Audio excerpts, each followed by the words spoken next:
पता है ना, सीएमए इंटरमीडिएट के अंदर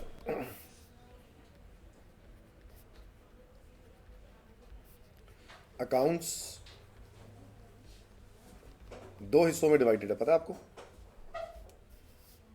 सॉरी, हैंग हो गया, 2 मिनट।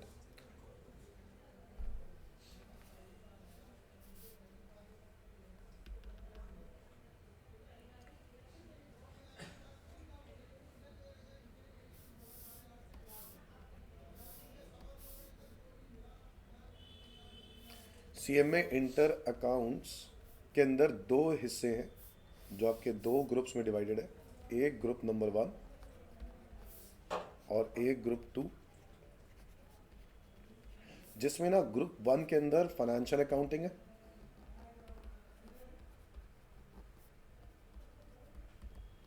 और ग्रुप 2 में कॉर्पोरेट अकाउंटिंग है। पता है आपको?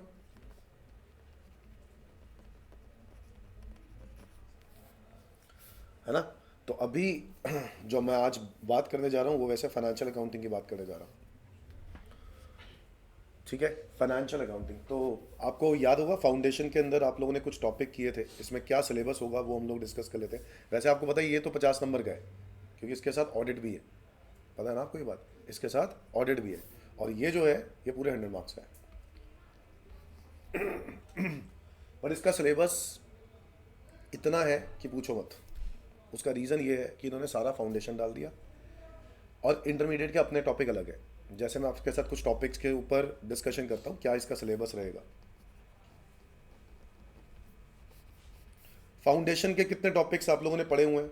सारे अच्छे से पढ़े थे? तो फाउंडेशन वाले तो सारे टॉपिक्स हैं। फाउंडेशन में आप लोगों ने क्या किया था? एमसीक्यूज। इसमें क्या करना है? डिस्क्रिप्टिव। यानी फाउंडेशन के टॉपिक्स का एग्जांपल डेप्रिसिएशन, बीआरएस। इस पे क्वेश्चन आते ही आते हैं, मतलब ये इंटर की बात भी कर रहा हूँ। तो ये अच्छी बात भी है कि आप लोगों ने पहले भी किया हुआ है, वही टॉपिक्स फिर से पढ़ने हैं, बट ये अब इस बार डिस्क्रिप्टिव वे में करना है। ठीक है, तो डेप्रिसिएशन हो गया, बीआरएस हो गया, और आपने फाइनल अकाउंट्स किया था। इसके अलावा आपने बिल्स ऑफ एक्सचेंज भी पढ़ा था। बिल्स ऑफ एक्सचेंज था ना? बिल्स ऑफ एक्सचेंज इसमें भी है। फिर आपने एक बेसिक जो होता है जर्नल, लेजर, ट्रायल बैलेंस, है ना? उस पर क्वेश्चन आने के चांसेस जिस पे बहुत ही कम है, बट स्टिल लिखना पड़ेगा। फिर इसके बाद एक है सब्सिडरी बुक, यानी कैश बुक। सब्सिडरी बुक के अंदर ही आता है परचेज बुक, सेल्स बुक, वो भी पढ़ा होगा। तो आपने बेसिकली कैश बुक पे क्वेश्चन आते हैं। तो ये फाउंडेशन के वो सारे टॉपिक्स जो आप लोग कर चुके हो। इसके अंदर और क्या आएगा? आपके accounting standards, principles, standards, principles, theory में अगर हम बात करें तो ये सब थियोरेटिकल टॉपिक है, जिस पे वैसे थ्योरी करने की ज़रूरत नहीं भी है, क्योंकि इतना पेपर प्रैक्टिकल पार्ट का बनता है कि आपको 5 से 10 नंबर की थ्योरी अगर पूछ भी लेंगे तो आपके पास 140 नंबर का पेपर है, जिसमें इतने 40 नंबर मतलब ऑप्शन में। तो आपको वो करने की ज़रूरत नहीं। जैसे आपको क्वेश्चन 8 में से 6 करने हैं, एग्जाम्पल दे रहा हूँ, 8 में से 6, तो इसका मतलब क्या है कि 2 क्वेश्चन का ऑप्शन है छोड़ने का। ये तो क्या हो गए फाउंडेशन के टॉपिक्स। और कौन सा टॉपिक था फाउंडेशन में? मुझे याद आ रहा है एनपीओ। एनपीओ था ना आपका। हालांकि एनपीओ आपका कोई ज़्यादा बहुत हार्ड नहीं था, बेसिक बेसिक पार्ट डाला हुआ था, बट यहाँ पे पूरा चैलेंजिंग पार्ट कर रहा है एनपीओ पूरा। मतलब पूरा कंप्लीट डिस्क्रिप्टिव क्वेश्चन कैसे आते हैं उनके बारे में चर्चा होगी। अच्छा, ये तो हो गए फाउंडेशन के टॉपिक्स। अब आ जाते हैं तुम्हारे एडिशनल टॉपिक क्या है।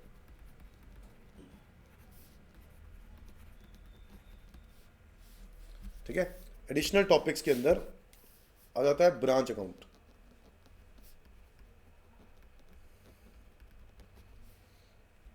कौन सी अकाउंटिंग? Branch accounting. लिखते जाओ टॉपिक्स। तो आपके फाउंडेशन के टॉपिक्स हो गए।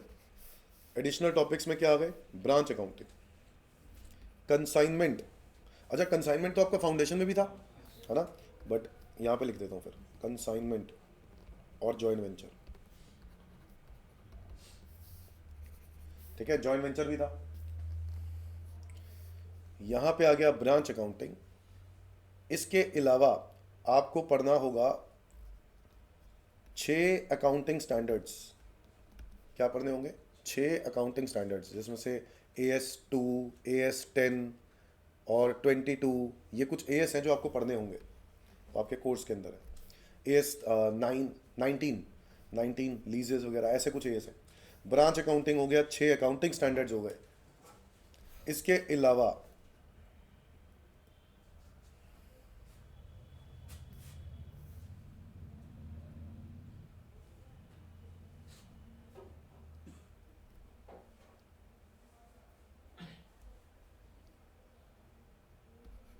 पार्टनरशिप, क्लास 12th में पढ़ी ना पार्टनरशिप, वो सारे टॉपिक बताओ कौन कौन से। इंट्रोडक्शन, और बोलो, एडमिशन, है ना, रिटायरमेंट, डेथ, ठीक है। इसके अलावा डिसोल्यूशन ऑफ फर्म, क्या पढ़ोगे, डिसोल्यूशन ऑफ फर्म, सब कुछ।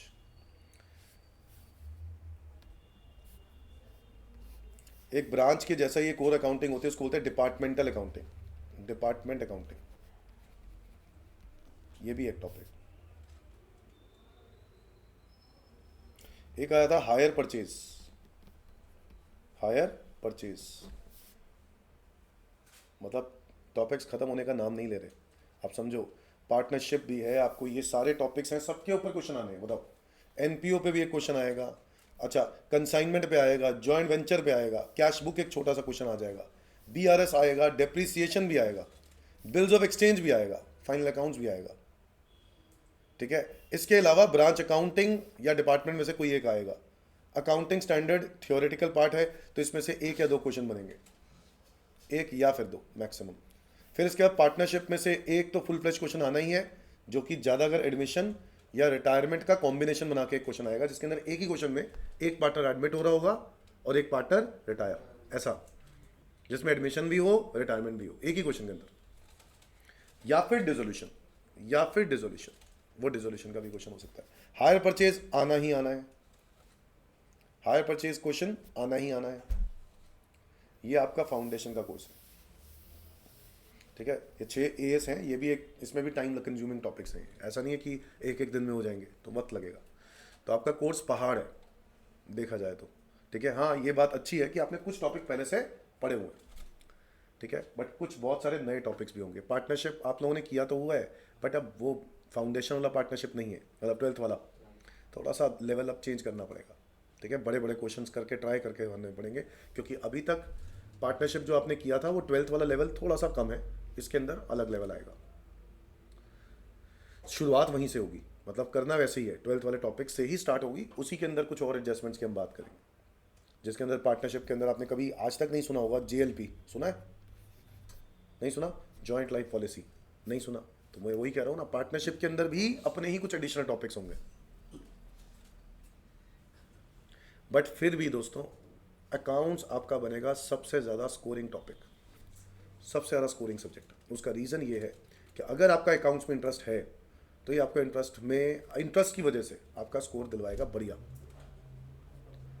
और आपका इतना अच्छा स्कोर बन सकता है कि जिसमें पूरा ग्रुप आपका निकल सकता है एक साथ ही। मतलब अगर आप देखो ग्रुप 1 के अंदर कौन कौन से सब्जेक्ट हैं, अकाउंट्स, टैक्स, लॉ, और एक है आपका कॉस्ट एंड मैनेजमेंट अकाउंटिंग, है ना, जिसके अंदर अकाउंट्स भी स्कोरिंग है, कॉस्ट एंड मैनेजमेंट अकाउंटिंग भी स्कोरिंग है। और अगर बात करें टैक्स की, तो टैक्स में इंटरेस्ट बन गया, जैसे मैंने आपको बताया था, टैक्स भी स्कोरिंग है। सिर्फ नंबर कट सकते हैं या कम आ सकते हैं, तो किस में आते हैं, थ्योरी वाले सब्जेक्ट में, और वो है लॉ। तो लॉ में 40-45 नंबर भी आ जाए तो बाकी 3 सब्जेक्ट्स आपके नैया पार करा देंगे। और अगर वही बोथ ग्रुप का चक्कर हो जाए तो वो एडवांटेज, तभी तो मैं आपको कह रहा था, याद नहीं है, कि ग्रुप 1 में ज़्यादातर बच्चों के क्या आते हैं, अच्छे मार्क्स आते हैं, किसके कंपैरिजन में, ग्रुप 2 के। ग्रुप 2 में तो बड़े बोरिंग सब्जेक्ट हैं, O M, S M. S M तो फिर भी ठीक है, ओ एम आपको मुश्किल लगेगा, क्योंकि वो टेक्निकल आ जाता है। टेक्निकल मतलब मशीनरी से कनेक्टेड बातें आती आती, मैकेनिकल बातें आ जाएंगी, और तुम कहोगे सर हम मशीन क्यों पढ़ेंगे, क्यों, क्योंकि आपको आपको कॉस्ट अकाउंटिंग निकालने के लिए, कॉस्टिंग करने के लिए, एक कंपनी के अंदर जो मशीन्स लगी होती हैं उसके बारे में भी पता होना चाहिए, वो कितना पावर कंज्यूम करता है क्या नहीं, सारी कुछ, हर चीज़।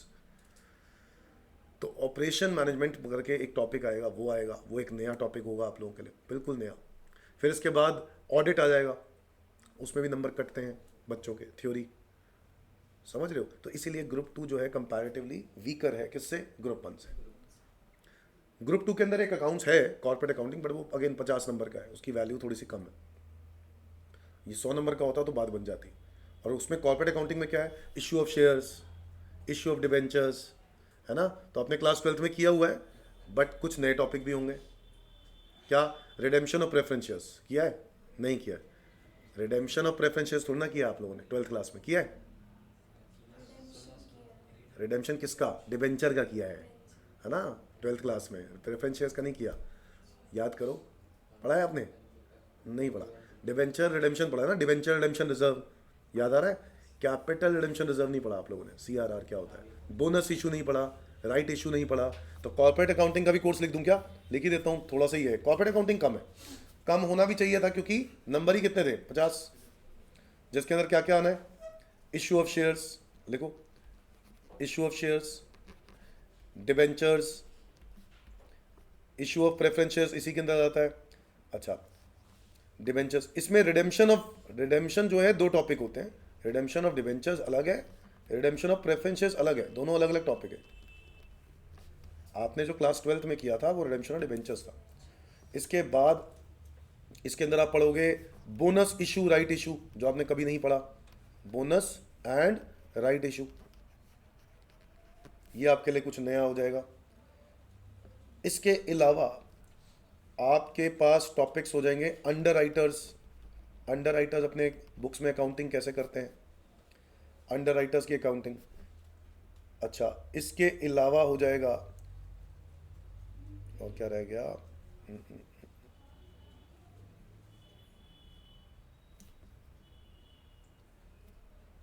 फाइनल अकाउंट्स ऑफ कंपनीज, यानी कंपनीज की बैलेंस शीट, ठीक है, कंपनीज की बैलेंस शीट। इसके अलावा आ जाएगा कैश फ्लो स्टेटमेंट।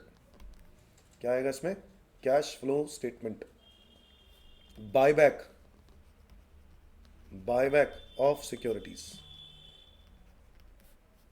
और कुछ इन डेज के बारे में आपको जानकारी दी जाएगी।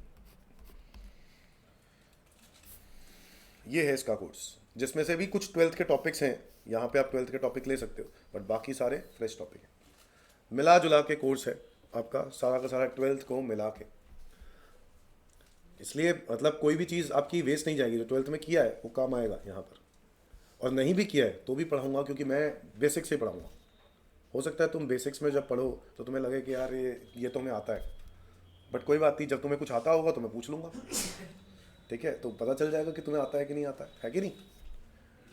तो बताओ, इनमें से कोई ऐसा टॉपिक जिस पे हम स्टार्ट कर सकते हैं, कोई भी एक टॉपिक से स्टार्ट करते हैं।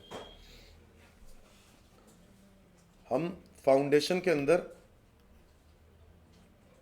यार देखो, पहले आपको ना, मेरे को जानना आपका बेसिक्स आता है नहीं आता है। मैं अकाउंटिंग ब्रांच करा दूं, कराने में करा दूं, बट तुम ब्रांच के लिए आपको जनरल एंट्री नहीं पता तो मैं क्या कराऊंगा? मैं आपसे कुछ एंट्री पूछूंगा, आपको लॉजिक पूछूंगा, वो लॉजिक ही नहीं आता होगा, वो अभी जान लेते हैं ब्रांच के लायक हो या नहीं। तो आओ मुझे बताओ, rules of debit and credit, मुझे बताओ कितने तरह के अकाउंट्स होते हैं? हाँ हाँ, कितने तरह के अकाउंट्स होते हैं? 3 तरह के होते हैं, बताओ ना भाई, कितने तरह के होते हैं बताओ? 3, कौन कौन से? ये तो हो गया ट्रेडिशनल क्लासिफिकेशन। मॉडर्न में? हाँ, 5 होते हैं। कौन कौन से? एसेट, लाइबिलिटी, कैपिटल, रेवेन्यू और एक्सपेंस। यस और नो? चलो, ये याद आ रहा ना कुछ? अभी हम ब्रांच करने वाले थे, हाँ, ब्रांच करते तो अभी ब्रांच के अंदर मेरे को एंट्री बतानी पड़ेगी, और वो एंट्री का लॉजिक होना जरूरी है। हर चीज़ लॉजिक से होती है, लॉजिक नहीं आता तुम क्या करोगे? ये वाला चैप्टर कर पाओगे? जीरो। चलो, हमने 12th में किया, 12th में कुछ नहीं किया तुमने, तुमने सिर्फ रट्टा मारा 12th में। Bank account debit to share application to share capital, share allotment to share capital, bank to share allotment, ये एंट्रियाँ बेकार की बात है, रटने का कोई फायदा है नहीं। 12th में पास हो गए, इधर पास नहीं हो पाओगे ऐसे। 12th में तो वो कर देते हैं, पास करना ही है उनको, बच्चों को फेल ही किसको करते हैं? बहुत ही ज़्यादा डम बच्चा होगा जो लिख कर ही कुछ नहीं आएगा, उसी बच्चे को नंबर फेल करेंगे। अदरवाइज जिसने कुछ भी लिखा हो, मतलब ऐसा नहीं कि कुछ भी, थोड़ा बहुत भी लिखा हो, कि पूरा साल पढ़ा है यार, कुछ एंट्री रट्टे मारी होंगी, फिर भी वो मार्क्स ले आएगा। एंट्री लिख के आ जाए, अमाउंट ना भी लिखे ना, तब भी नंबर मिल जाते हैं। यहाँ नहीं मिलते, CA में इंटर वाले बिल्कुल नहीं देंगे। तो आपको लॉजिक पता होना जरूरी है। चलो आओ लॉजिक की बात करते हैं पहले। तो हम बात कर रहे थे अकाउंट्स में दो तरह की क्लासिफिकेशन होती है, बताओ कौन कौन सी।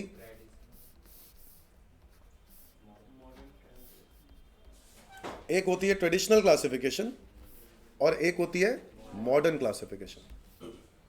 ठीक है, जो मैं ट्रेडिशनल की बात कर रहा हूं तो वो आप लोग सही बोल रहे हो। एक होता है रियल अकाउंट, एक होता है पर्सनल अकाउंट, और एक कौन सा होता है नॉमिनल अकाउंट। कुछ याद है क्या रूल्स थे? रूल्स बताओ, डेबिट एंड क्रेडिट के रूल।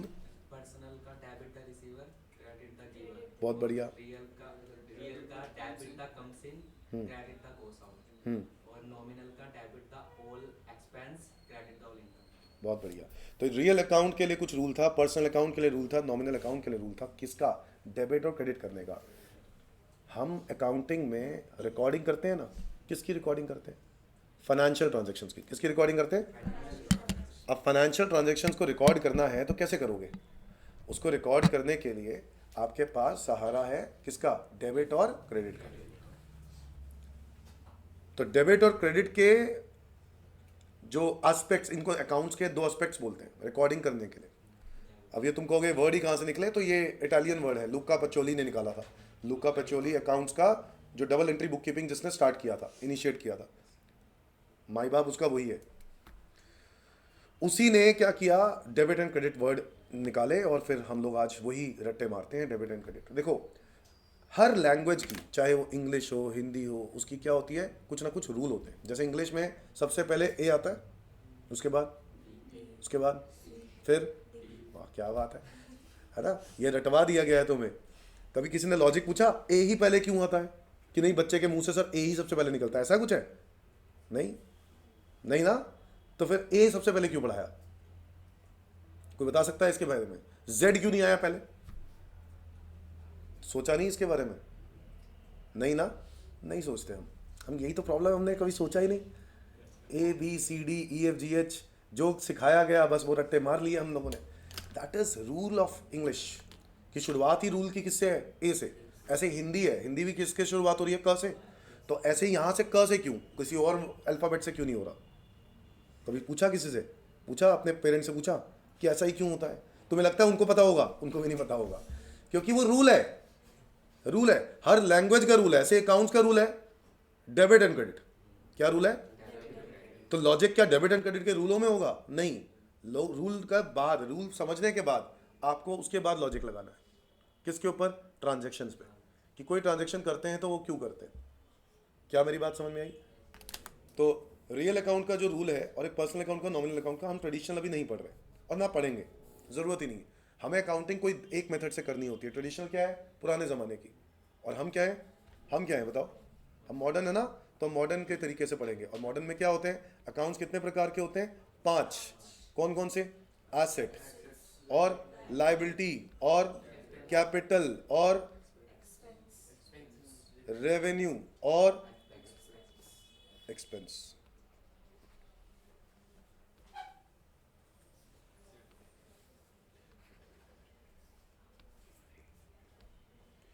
यस और नो? 5 तरह के होते हैं। अब इनमें हमें पता होना चाहिए कि मॉडर्न क्लासिफिकेशन क्या कहती है। ये तो अकाउंट्स को तो क्लासिफाई कर दिया। अच्छा, एसेट क्या होता है? एसेट अगर इंक्रीज, एसेट होता क्या है, मैं ये पूछ रहा था पहले।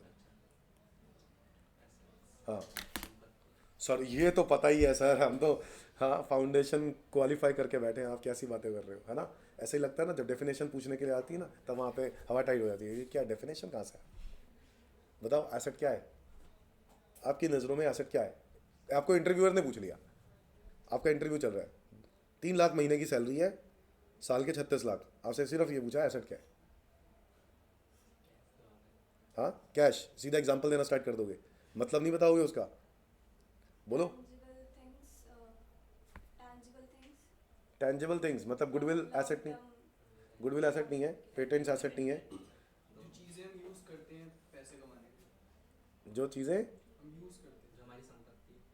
हाँ वेरी गुड, वो हिंदी तो बोल रहा है तू, संपत्ति है। हाँ भाई बताओ। जिसे बिजनेस को रन करना है के लिए स्टार्ट किया रखना पड़ता है अपने बिजनेस इसी को एसेट्स कहते हैं। इसमें दो तरह की कैटेगरी होती है, करंट और फिक्स। फिक्स को हम लोग क्या नाम है, करंट को हम लोग इससे एक महीने के, अरे एक महीना बोल रहा हूँ एक साल के अंदर में मनी के अंदर कन्वर्ट कर सकते हैं, या जितना भी पीरियड ऑफ हो अकाउंट्स इसमें। अच्छा, और फिक्स्ड? फिक्स लॉन्गर टाइम के लिए यूज होता है, अच्छा जिसको बेचने के लिए नहीं, उससे फायदा लेने के लिए। अच्छा, फ़ायदा लेते हैं मतलब कैसे? हाँ यूज करते हैं। हाँ, यूज़ करते हैं। चलो ठीक है तो बेसिकली एसेट का मतलब ऐसा समझो, साधारण भाषा में एसेट वो चीज़ है जो कि जिसको बेचकर पैसा ला सकें, जिनसे पैसे आने हों, और जो अपने आप में पैसा हो। कितने प्रकार के एसेट हैं? 3। बोलो कौन कौन से? जिनको बेचकर पैसा ला सके। एग्जाम्पल, स्टॉक या एसी, फर्नीचर, प्रोजेक्टर, कोई भी चीज़, ये इनमें से कुछ बेचेंगे कुछ तो मिलेगा, दैट इज स्क्रैप। स्क्रैप भी मिलेगा ना, कबाड़ तो देगा। बताओ, कोई भी चीज़ जिसको बेचकर पैसा ला सके, स्टॉक वगैरह ये सब चीज़ें हो गई, फर्नीचर वगैरह। अच्छा, कोई ऐसी चीज़ जिससे पैसे आने हो, वो भी एसेट है। जैसे कि डेटर। डेटर समझते हो? उधार पर कुछ बेचे तो मैंने किसी से पैसे, तो क्या है ये मेरा एसेट, हाँ या ना? अच्छा, वही डेटर के अगेंस्ट अगर मैंने एक बिल ऑफ एक्सचेंज बना दिया, क्या बना दिया, तो क्या होता है? बिल रिसीवेबल बन जाता है। क्या बन जाता है? तो क्या कम हो जाता है और क्या बढ़ जाता है? लाइबिलिटी कहाँ से आ गई? मैं तू मेरी डेटर है, मैंने तेरे को गुड्स उधार पर बेचे, तुझसे पैसे लेने हैं मैंने, है ना? मैंने लेने हैं, मैंने कहा पता नहीं देगी नहीं देगी, मैंने इससे बिल ऑफ एक्सचेंज पे एक साइन करवा लिया। मैंने कहा साइन करके दो, 3 महीने में पैसा दे दोगे। तो इसने साइन करके दे दिया। मेरे लिए क्या है वो? Bill receivable. क्या है वो मेरा? मुझे पैसे आने हैं, किसी ने कंफर्म कर दिया। तो क्या ये अब डेटर रहेगी मेरी? तो डेटर कम, बिल रिसीवेबल ज़्यादा। बोलो हाँ या ना? तो बिल रिसीवेबल भी क्या है? जिनसे पैसे आने हैं। क्या मेरी बात समझ में आ रही है? तो मैं बोल रहा था कि जिनसे पैसे आने हो, डेटर हो गया या बिल रिसीवेबल। और लास्ट, ऐसी चीज़ जो पैसा हो। बताओ पैसा क्या? कैश, बैंक बैलेंस, चेक्स, ये सब क्या है? पैसा ही तो है कि नहीं? एफडीज है कि नहीं? ये सब चीज़ें क्या है? पैसा है। और पैसा है तो ये भी मेरा एसेट है। तो बताओ एसेट कितने प्रकार के हो गए? 3। कौन कौन से? जिनको बेचकर पैसा ला सके, नंबर 2, जिनसे पैसे आने हो, नंबर 3, जो खुद पैसा हो। सो बेसिकली पैसे आने वाले टर्म्स या पैसे वाले टर्म्स में हम उसको एसेट बोलते हैं। और हम एसेट को अपनी बुक्स में रिकॉर्ड करते हैं कैसे? अकाउंट्स में रिकॉर्ड करते हैं कैसे? इंक्रीज होगा तो डेबिट करेंगे, डिक्रीज होगा तो, हाँ या ना? मैंने फर्नीचर खरीदा तो आप लोग दिमाग में फर्नीचर टू कैश, है ना? बट वो क्यों? वो लॉजिक क्या है? हमने लॉजिक सोचते ही नहीं, हमने रीज़न सोचा ही नहीं, बट हमारे रट्टा लगा हुआ है कि फर्नीचर खरीदा तो फर्नीचर को डेबिट ही करेंगे। क्यों करेंगे? क्योंकि अगर एसेट इंक्रीज होता है तो क्या करते हैं? और कैश क्या हुआ? कम। तो कैश क्या करा? ये रूल है। रूल के बाद लॉजिक लगाना है। तो आप लोगों ने जितनी भी ट्रांजैक्शन आज तक करी हैं वो सब रट्टा है, मैं आपको बता रहा हूँ। 11th-12th क्लास के अंदर जो क्लास के जो ट्यूशन के टीचर्स होते हैं वो आपको रटवाने पे फोकस करते हैं, क्योंकि वो कहते हैं कि बस हमें बच्चों के नंबर चाहिए। अब नंबर तो आ जाते हैं बच्चों के 95, 96। उसका रीज़न क्या है? कि बच्चों को याद करवा दिया जाता है कि भाई ऐसे ही होती है, फटाफट याद करो। ऐसा नहीं कि वो लॉजिक नहीं पता, लॉजिक सब पता है, बट क्या है, उनको वो वक्त नहीं लगाना चाहते उस पर। क्लास होती है आधे पौने घंटे की क्लास होती है, ठीक है, और उसके अंदर क्या क्या करा देंगे आपको। तो इसलिए उनको ये होता है कि फटाफट सिलेबस कवर करना है, और कवर करने के लिए आपको क्या करा दिया जाए? याद करा दिया जाए, भाई ऐसे ही होता है, फटाफट हो। तो बच्चों को दिमाग में बस गया, bank to share application, share application to share capital. क्यों ऐसा करते हैं किसी को नहीं पता, ना पूछा। पूछा कभी किसने? वैसे पूछा? अगर पूछा है तो बहुत अच्छी बात है। नहीं पूछा वैसे? पूछा है? हाँ, क्यों करते? चल बता फिर। Bank to application. क्योंकि सर वो पैसे आ रहे होते हैं हमारे पे और एप्लीकेशंस जा रही होती हैं। एप्लीकेशन जारी होती है, एप्लीकेशंस अलॉट करते हैं हम और हमारे बैंक में पैसा आ जाता है, तो हमारी एप्लीकेशंस वो बंदे पे दे देते हैं ना, उनकी एप्लीकेशंस की मनी हो रही है।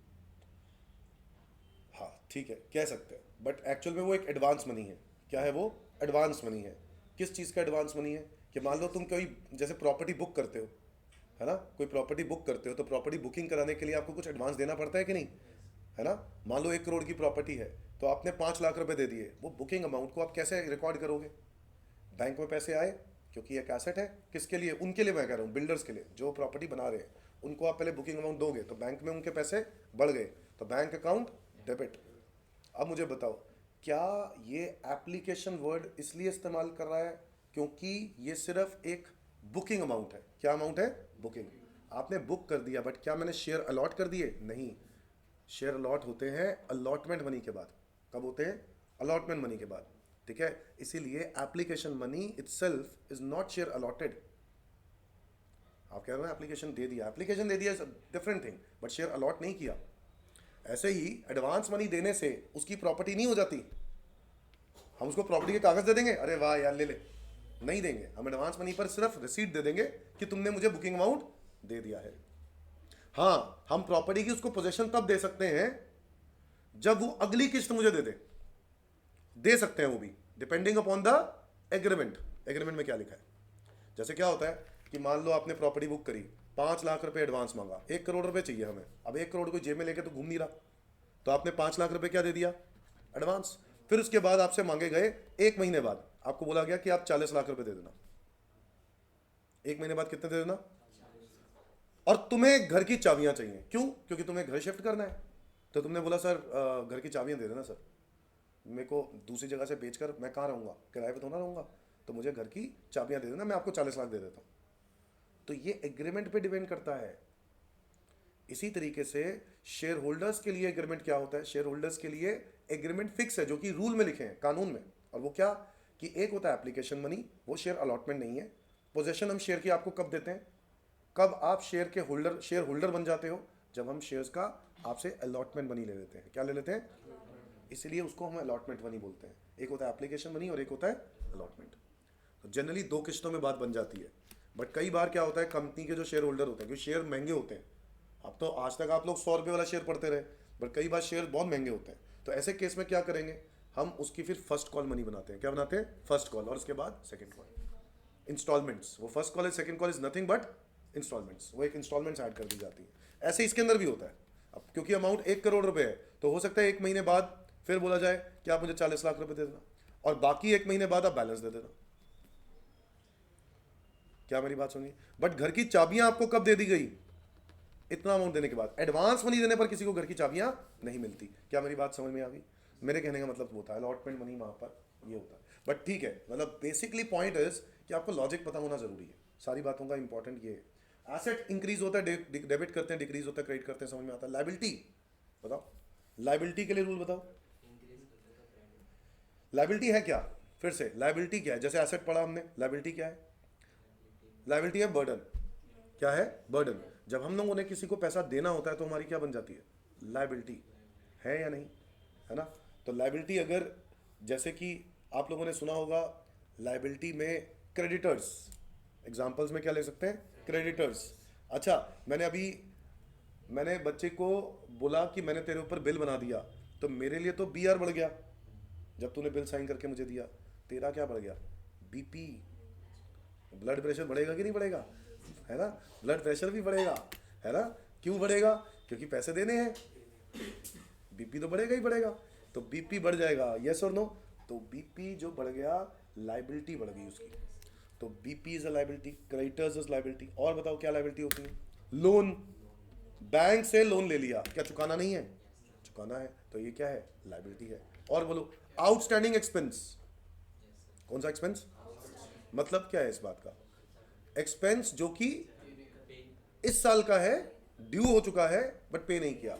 अकाउंटिंग हम लोग एक्रूअल लॉजिक से चलते हैं। किस लॉजिक से चलते हैं? एक्रूअल का क्या मतलब होता है? जो इस साल का वो इसी साल का है। बहुत बढ़िया। एक एग्जांपल लेता हूँ, तू मत बोलियो, ठीक है? तो फाउंडेशन में कर चुका है, तो एक बारी मुझसे मेरे को आप लोग बताना, ठीक है? रेंट का खर्चा है 1,20,000। मेरा लैंडलॉर्ड के साथ एग्रीमेंट हुआ है, इसके लिए रेंट साल का कितना? 1,20,000। मैंने रेंट पे किया है 80,000। कितना पे किया है? मैंने पे ही 80,000 किया है, अभी किया ही नहीं बाकी, ठीक है? रेंट है कितने का? 1,20,000। तो आप मुझे बताओ, मैं खर्चा कितना दिखाऊं, एक्सपेंस कितना दिखाऊं? मैं अपने बुक्स में P&L अकाउंट में रेंट को दिखाऊंगा कि नहीं दिखाऊंगा? बताओ। नहीं दिखाऊंगा? दिखाऊंगा ना, तो कितना दिखाऊंगा, सवाल ये है। हाँ, 1,20,000। हाँ, 1,20,000। अपना दिमाग लगाना है, बताओ 1,20 या 80,000 या 40,000?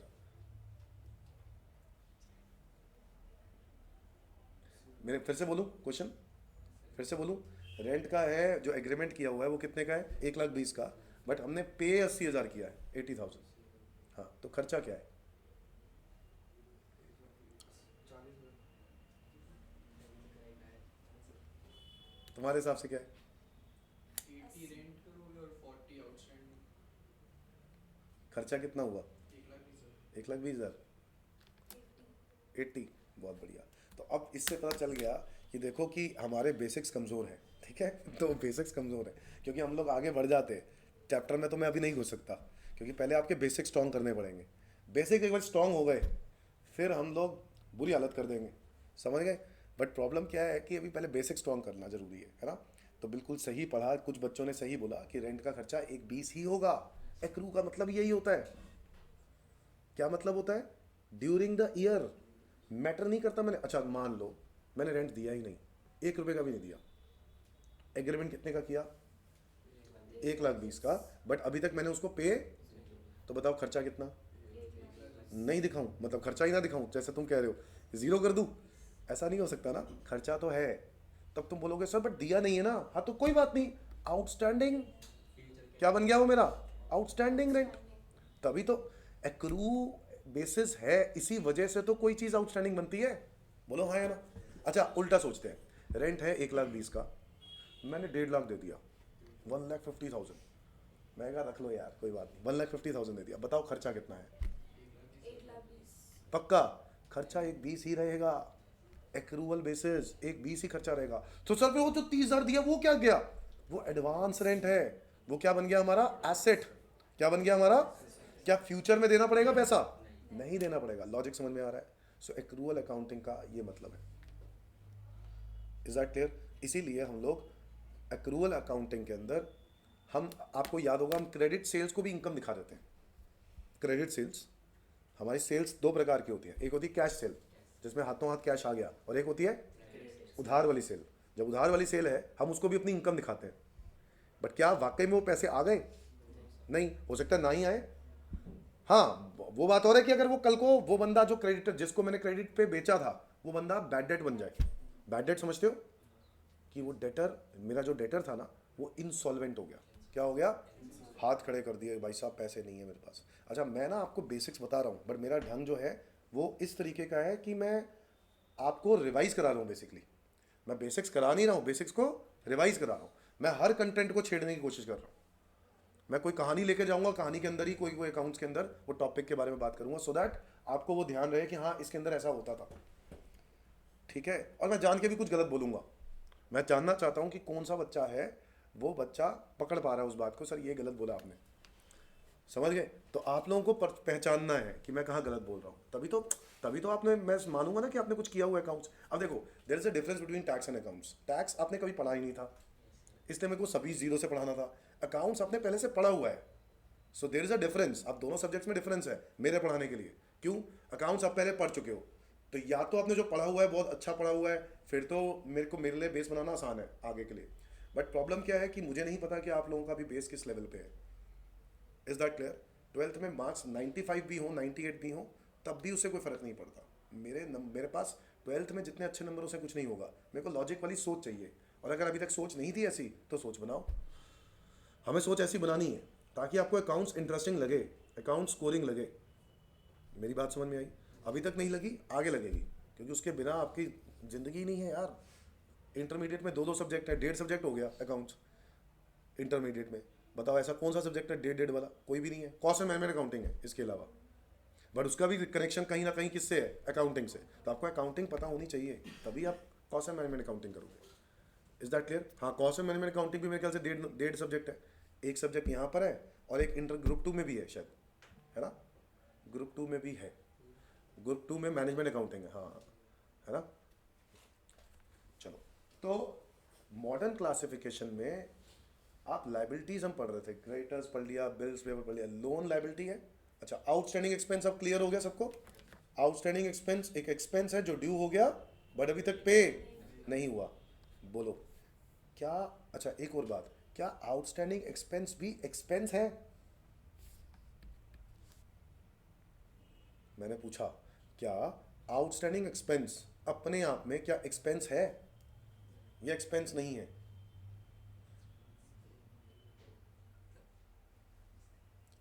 नहीं लग रहा, कोई बात नहीं, क्विट करो कोई बात नहीं, मैं बताऊंगा ना, सब बताऊंगा। क्या आउटस्टैंडिंग एक्सपेंस अपने आप में खर्चा है इस साल का? मैं अकाउंट्स की बात कर रहा हूँ। सो फॉर एग्जांपल अगर मैं एक्रूअल बेसिस की बात कर रहा हूँ, ये आउटस्टैंडिंग एक्सपेंस इस साल का है। किस साल का है? इसी साल का है। तो क्या ये खर्चा है ना? अभी तो पढ़ रहे थे हम, खर्चे से ही तो आउटस्टैंडिंग बना। 1,20,000 था, 80 दिया तो 40 क्या था? आउटस्टैंडिंग। तो 40,000 आउटस्टैंडिंग खर्चों में नहीं दिखाओगे? खर्चों में कितना दिखाओगे? 80,000 प्लस 40,000, टोटल खर्चा कितना दिखाओगे? 120 का ही तो दिखाओगे। अभी यही बात हो रही थी ना, खर्चा 120 दिखाना है। तो ये है, बट डिपेंड करता है ये आउटस्टैंडिंग कब का है, क्योंकि अगर ये आउटस्टैंडिंग पिछले साल का है तो वो इस साल का खर्चा नहीं है, वो पिछले साल का ही खर्चा है। एक एग्जांपल देता हूं आपको, outstanding beginning of the year में बैलेंस शीट में दिया हुआ था 100 रुपये। कितना दिया था? ये बिगिनिंग ऑफ द ईयर में, साल की शुरुआत में, यानी पिछली बैलेंस शीट में। और at the end of the year आपको 500 रुपये का आउटस्टैंडिंग दिया है। क्या मतलब है इस बात का? बता सकता है कोई? मतलब ये बैलेंस शीट में आपको पता चल रहा है जो इस साल बैलेंस शीट बनाई है उसमें आउटस्टैंडिंग कितना आ रहा है? 500। और साल की शुरुआत में आउटस्टैंडिंग कितना आ रहा है? इसका मतलब ये है कि ड्यूरिंग द ईयर कितना आउटस्टैंडिंग ऐड हुआ है। समझ में आ रहा है? तो मेरा खर्चा फिर कितना होगा? 400 रुपये का। अच्छा, ये हो सकता है कि तुम्हारे दिमाग में आ रहा हो सर ये पे कर दिया होगा, ये भी तो हो सकता है ये पे कर दिया होगा। हाँ ये पे कर दिया होगा, हो सकता है, बट वो क्वेश्चन में क्लैरिटी देगा। अगर क्लैरिटी नहीं देगा तो हम क्या समझेंगे? हम ये समझेंगे कि ये 100 रुपये के अंदर 400 रुपये का आउटस्टैंडिंग और ऐड हो गया, तब जाके 500 बना। तो ये 400 कब का है? करंट ईयर का। मेरी बात समझ में आई? अच्छा मुझे बताओ, लाइबिलिटी समझ में आ गई अब सबको? लाइबिलिटी और क्या हो सकती है? कोई है दिमाग में और कोई आइडिया लाइबिलिटी के लिए? और कुछ? Advance income. कैपिटल तो लिखूंगा ना बेटा, अलग से लिखूंगा। एडवांस इनकम, क्या एडवांस इनकम भी लाइबिलिटी है? हाँ। कैसे? तुम लोगों ने फीस दे दी, पूरी फीस दे दी। अब पूरी फीस दे दी, पढ़ाई की नहीं है अभी तुमने मुझसे, क्या मेरी इनकम हो गई? पार्टी करूं? तुमने मुझे पैसे दे दिए, अरे इनकम हो गई, आज तो सेलिब्रेट करने का मौका है। हाँ ऐसा है? नहीं, मेरी इनकम नहीं है, मेरी लाइबिलिटी है। मैंने पैसे ले लिए, सर्विसेज कहाँ दी? तो मेरी इनकम कब बनेगी बताओ? जब मैं सर्विसेज दे दूंगा। समझ गए ना बात? लॉजिक समझ में आ रहा है ऐसी बातें? अब देखो, इनकम मेरे को आ गई 1,00,000 रुपए, बट मेरी सर्विसेज अभी पेंडिंग है। मैंने सर्विसेज अभी तक दी हैं सिर्फ 75,000 की। कितनी की? 75। तो बताओ ये 25,000 रुपये क्या है? Advance income. क्या है ये? और एडवांस इनकम मेरी इनकम तो नहीं है जब तक ये क्लियर नहीं होता कि सर्विसेज दे दी कि नहीं। तो अगर मैं एक साल की बात करूं, अगर मुझे एडवांस में कोई पैसा मिल गया इस साल में जो इस साल का नहीं है, आने वाले सालों का है, तो ऐसे केस में वो मेरे ऊपर लाइबिलिटी बनेगी, वो मेरी इनकम नहीं है। अगेन दिमाग में काउंटिंग कौन सी चलनी चाहिए? एक्रूअल। और एक्रूअल क्या कहता है? During the year. 1,00,000 रुपए का इंटरेस्ट आना चाहिए था, आ गया 1,50,000 का। आना कितने का चाहिए था? मेरे को रिसीव कितना हो गया? 1,50,000, मतलब 50,000 अगले साल का भी आ गया। तो बताओ क्या मेरी इनकम 1,00,000 है या 1,50,000? 1,00,000 ही है, 1,50,000 नहीं है। हम एक्रू बेसिस पे चलते हैं, तो वो भी एक लाइबिलिटी है। समझ में आया ना? तो एडवांस इनकम भी एक लाइबिलिटी है। समझ गए बात? अच्छा, इसको हम एक कोर नाम से जानते हैं, अनअर्न्ड इनकम। एक्रूड इनकम तो बेटा एसेट है, एक्रूड इनकम तो यहां आएगा। बच्चा कह रहा है एक्रूड इनकम। एक्रूड इनकम क्या है? Income due but not received. Income due but not, मतलब तुमने मुझे पैसे नहीं दिए बट तुम मुझसे पढ़ चुके हो, सारी सर्विसेज ले चुके हो, अब बट पैसे नहीं दिए अभी तक। तो बताओ तुम मेरे लिए क्या हो गए? Accrued income. पैसे आने हैं, बोलो हाँ या ना। तो ये मेरा क्या है? एसेट है। Accrued income is my asset. क्या ये बात क्लियर है? But advance income is my liability. कैसे? एडवांस में पैसे आ गए, बट सर्विसेज नहीं दी। लॉजिक समझ में आ रहा है? अच्छा, लायबिलिटी इंक्रीज होगी तो उल्टा होगा, क्रेडिट डिक्रीज होगी तो, समझ में आता है कि नहीं? कैपिटल क्या है? ये भी एक बिजनेस के ऊपर लायबिलिटी है। मालिक के ऊपर नहीं, बिजनेस के ऊपर लायबिलिटी। हम बात कर रहे हैं, हम अकाउंटिंग बिजनेस के लिए करते हैं, मालिक के लिए करते हैं? बताओ। बिजनेस के लिए करते हैं, हम मालिक के लिए नहीं करते। तो बिजनेस के अंदर दो तरह की लायबिलिटीज है, एक मालिक की तरफ और एक बाहर वालों की तरफ, आउटसाइडर्स, जिनसे मैंने लोन लिया है या जिससे मैंने गुड्स उधार पर खरीदे हैं, तो वो मेरी क्या बन गई? लायबिलिटी। ये तो हो गए बाहर वाले, ये हो गए ना आउटसाइडर्स। बट ये किसका है? ये मालिक ने पैसे डाले हैं। किसने पैसे डाले? मुझे एक बात बताओ, जब ये कोचिंग सेंटर खुला होगा तो कुछ पैसे मालिक ने डाले होंगे या ऐसे ही बस अपने आप पहले से ही पड़ा होगा? हम लोगों ने काम स्टार्ट किया, अपने आप पहले से ही पैसे पड़े, पहले से ही पड़ा होगा सब कुछ, ऐसा कुछ होता है? नहीं, दिमाग लगाओ, पहले पैसा कुछ डाला होगा। किसने? मालिक ने। जो मालिक पैसा डालता है वो बिजनेस के ऊपर क्या बन जाती है? लायबिलिटी। तुम बोलोगे सर बिजनेस की लायबिलिटी कैसे? हाँ, बिजनेस की लायबिलिटी है, मालिक को भी तो पैसा देना है, तभी तो बिजनेस अलग मालिक अलग, separate entity. Business entity concept account से पढ़ते हो ना, एंटिटी अलग है, मालिक अलग है। अब बताओ, कैपिटल जब पैसा बिजनेस में डाला तो बिजनेस के ऊपर क्या बन गई? कि हाँ, मालिक को पैसा वापस करना है। अब मालिक क्या करता है? थोड़ा थोड़ा थोड़ा थोड़ा करके विड्रॉ करता है पर्सनल यूज के लिए। उसको क्या बोलते हैं? ड्रॉइंग्स। क्या बोलते हैं? तो वो चीज कहां से कम होती है? कैपिटल में से ही कम होती है। बिजनेस ने प्रॉफिट कमाया, वो किसका है? बिजनेस ने प्रॉफिट कमाया, किसका है? मालिक का है कि इन बाहर वालों का है? ओनर का है। इसलिए वो प्रॉफिट कहां पे ऐड करते हैं हम? कैपिटल में ही ऐड करते हैं। लॉजिक समझ में आता है?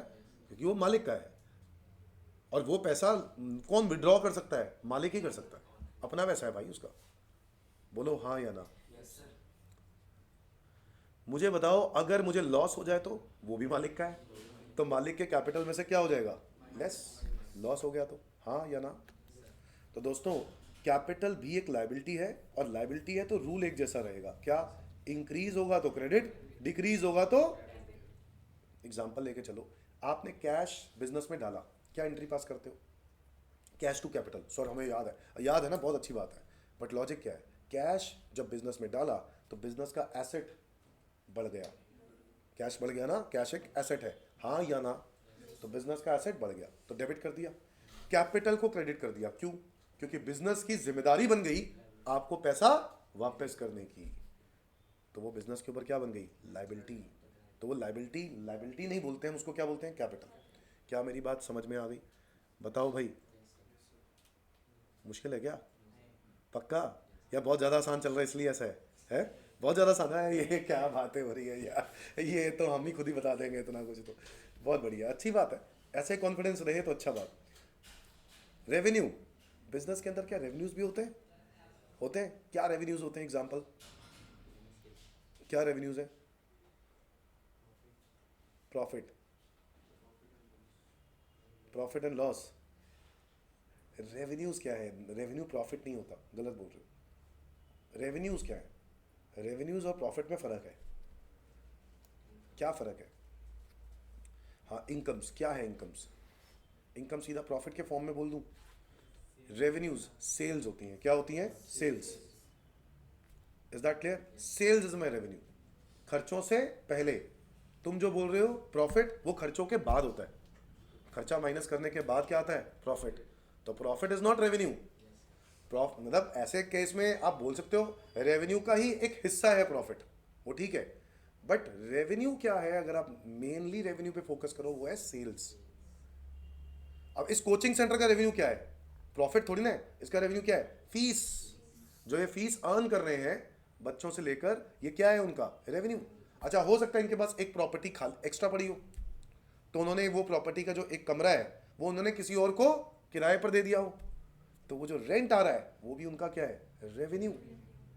हाँ या ना? और उससे क्या निकालते हैं? इन सब चीजों से क्या निकालते हैं? अपने खर्चे। क्या निकालते हैं?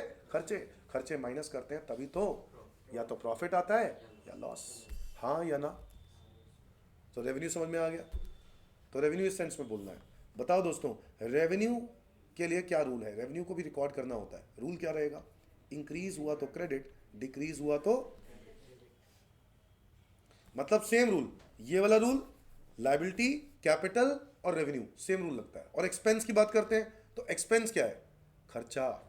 खर्चा अगर इंक्रीज करते हैं तो, डिक्रीज करते हैं तो एक्सपेंसेस। समझते हो इस कोचिंग सेंटर के क्या एक्सपेंसेस हैं बताओ? हाँ, मार्कर। कहाँ दिख रहा है तेरे को मार्कर? है मैं यहाँ मार्कर यूज कर रहा हूँ मैं?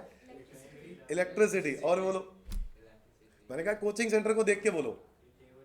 है फर्नीचर, वेरी बेड़ा घर। फर्नीचर खर्चा है। अब बताओ, बच्चा कह रहा है ब्रांच अकाउंटिंग करा दो। अब ब्रांच अकाउंटिंग कहाँ से करा दूँ जब बेसिक से तुम्हें ऐसा नहीं आ रहे? अच्छा हुआ मैंने नहीं कराया, मैं तो वहाँ पे फंस जाता, वहाँ प्रॉब्लम हो जाती। बेटा फर्नीचर खर्चा नहीं होता, कोई बात नहीं, नहीं पता तो मैं बता रहा हूँ, फर्नीचर खर्चा नहीं होता। हाँ आपको लगता है ऐसा है, देखो बाहर जो ये कुलचे छोले बेच रहा है ना रेडी वाला, उसको भी यही लगता है कि वो जो भी चीज़ खरीद रहा है वो उसका खर्चा है। रेडी खरीद के लाया, क्या खरीद के लाया? रेडी, उसके लिए वो भी खर्चा है। जब आपकी जैसे सोच क्या होनी चाहिए, रेडी एक एसेट है, खर्चा नहीं है। अब तुम बोलोगे सर पैसे तो खर्च हुए, अरे कोई बात नहीं, बेचेंगे तो पैसे वापस भी तो आ जाएंगे, हाँ या ना? खर्चा वो होता है जो देने के बाद कुछ आने वाला नहीं है। मुझे बताओ, एसी खरीद लिया, पैसे आ सकते हैं कि नहीं? आ सकते हैं, तो ये मेरा एसेट है ना, खर्चा थोड़ी ना है। तू फर्नीचर बोल रहा है, फर्नीचर मेरा एसेट है, खर्चा नहीं। तो डिफरेंस समझ में आ रहा है? एसेट है, क्यों एसेट है? क्योंकि बेचूंगा पैसा आ जाएगा। खर्चा किया तो पैसा आने की कोई गारंटी नहीं है। बताओ, बोलो यस और नो। आज मैंने बिजली वगैरह का खर्चा कर रहा हूँ, हो सकता है बच्चे ना ही आए, मैंने डेमो क्लासेस दी, बच्चे ना आए, तो क्या खर्चा हो गया? खर्चा होने से इनकम होगी ऐसा कोई ज़रूरी है? नहीं। बट एसेट है, अगर एसेट खरीदा, इसको कल को बेच भी दूंगा तो कुछ ना कुछ पैसा वापस आ जाएगा। लॉजिक समझ में आ रहा है? तो खर्चा और एसेट में फ़र्क है। बच्चा गलतियां करता है ये वाली, इसमें कोई डाउट नहीं है, ठीक है। बट आपको क्लियर होना ज़रूरी है आज के बाद से, ताकि आप, आपके छोटा भाई, आपकी छोटी बहन जब आपसे पूछे भैया भैया बताना मुझे, आपकी पैंट पकड़ के, तो आप क्या बोलोगे, है ना? तो आपको पता होना चाहिए ना उस वक्त। ठीक है, मैं बताता हूँ बेटा, मैं बताता हूँ, मैंने सीखा है, खर्चा और एसेट में फ़र्क होता है। डन?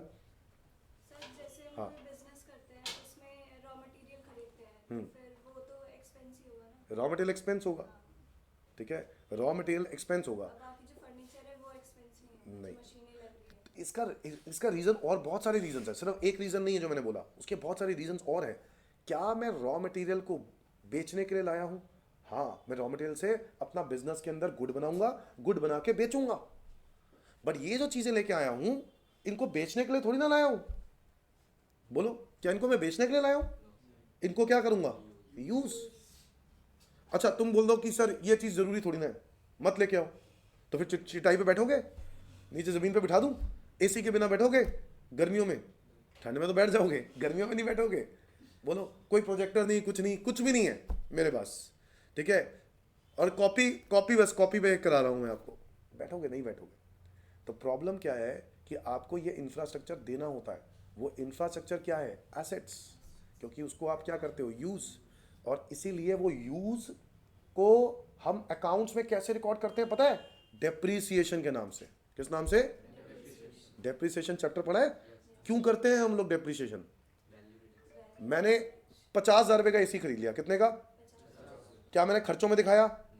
नहीं, बट जेब से पैसे गए। तुम्हें दुख हो रहा है, बट मैं फिर बोलता हूँ दुख तो हो रहा है, बट एक तरह से तुम ये भी सोचो कि अभी के अभी अगर मैंने इसको बेच दिया, 50 का 48 मिल जाएगा, 47 मिल जाएगा, तो क्या है ये? मेरा एसेट ही तो है। मेरे को दुख क्यों हो रहा है? घर पे कोई चीज़ ले लेते हो तो आपके दिमाग में ये तो दुख हो रहा है यार, पैसे गए। खर्चा थोड़ी ना हो गया।